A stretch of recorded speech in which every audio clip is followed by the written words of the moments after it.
Hello all. Right, this one is on cancellation fees. When can you charge cancellation fees and how much should you charge for cancellation fees? As with most things on the CX, it's not an exact science. As a general rule of thumb, your cancellation fee is going to start when you get on site. So if the job pings through and it's 15-20 minutes away and you're on your way and like 10 minutes later the phone call comes in, Evs, sorry mate, yeah, that job's not going ahead now for whatever reason. They put it on their own vehicle, it's too small, whatever. You go, okay, fine, these things happen, pull over, start looking for your next one. But once you're on site, you can kind of go, well, I'm here now. You know, you're a bit late with that one.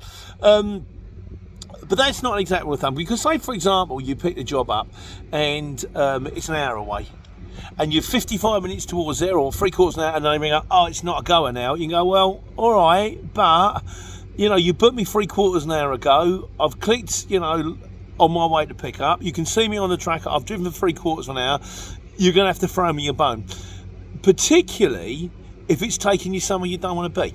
Now that's something to bear in mind. So say, for example, you're in Northampton and you've headed out towards Norwich and you're 3/4 an hour towards Norwich, and they go, well, I'm Cambridge way now. Where I was before, I had a much better chance of getting a job. It's a matter of just being totally honest with people. It's a bit like if, for example, you say you get the job, it's 2 minutes around the corner, and you get there and you click on site and you walk in and they go, oh no, that one's already gone. You ring them up and you go, look, I've been here 7 minutes.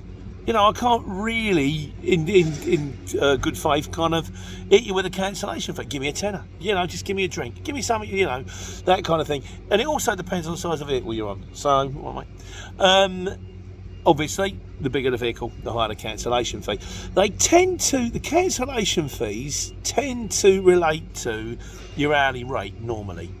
So, say, for example, cancellation fee in, cancellation fee in a lorry tends to be 100. In a 7.5 tonne it was 100. In one of those it might be more. In a van, I don't know. In a Luton, I think I used to charge, my mate Giuseppe, I said it should be 50%. 50% of the price of the job. So, for example, you know, if your job, standard job in a Luton might have been 70 quid, and then you get there and it's like, no, it's cancelled, 35 quid. But then you can also take into account, say for example you take a load into Luton and it's supposed to be going from Luton to Aberdeen and the job was worth 500 quid and you driven 5 minutes around the corner to pick it up and you go, oh, 50% of the job is 250 quid.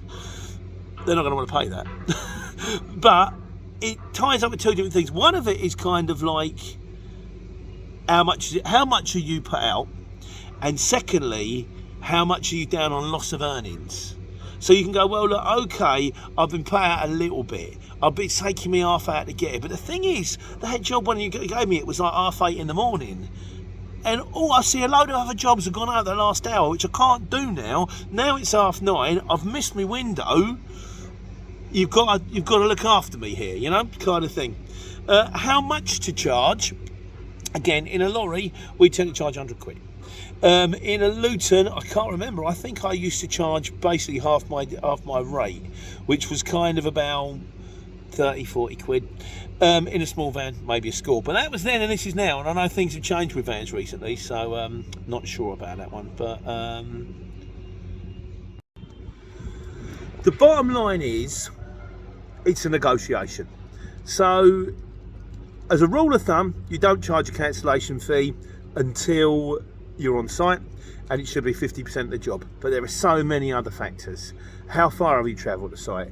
How much was the job worth? How far are you out? So what you have to do is you have to come up with something that you think is fair and say to the shipper, you know, and also put it in your terms and conditions. My cancellation fee is this, my handball is this. Come up with what you're happy with. I normally base it on like an hour or an hour's work or something like that, because that's normally what it will be. Time to distance, the time to cancel is about an hour's work. So what's an hour worth to you? And then if it turns out you travel further or it put you in a difficult position, I have turned around before. I've driven to like right to the coast, getting a job going back to Dunstable, and the job was like 200 quid, and I've got there and they went, no, that went yesterday. And I've run the ship, I said, the nicest possible way, it's not even 50% the job, because I've done the hard bit, I've driven right to the back of beyond, and now I'm going home anyway. And they go, I kind of after the old job. and have paid it. But you'll talk to them. You'll tell them what you're happy with. They may say, that's lovely. They may go, we normally pay this. You'll meet in the middle, or you might end up having a row about it. It's just not an exact science. But the rule of thumb is when you're on site and 50%.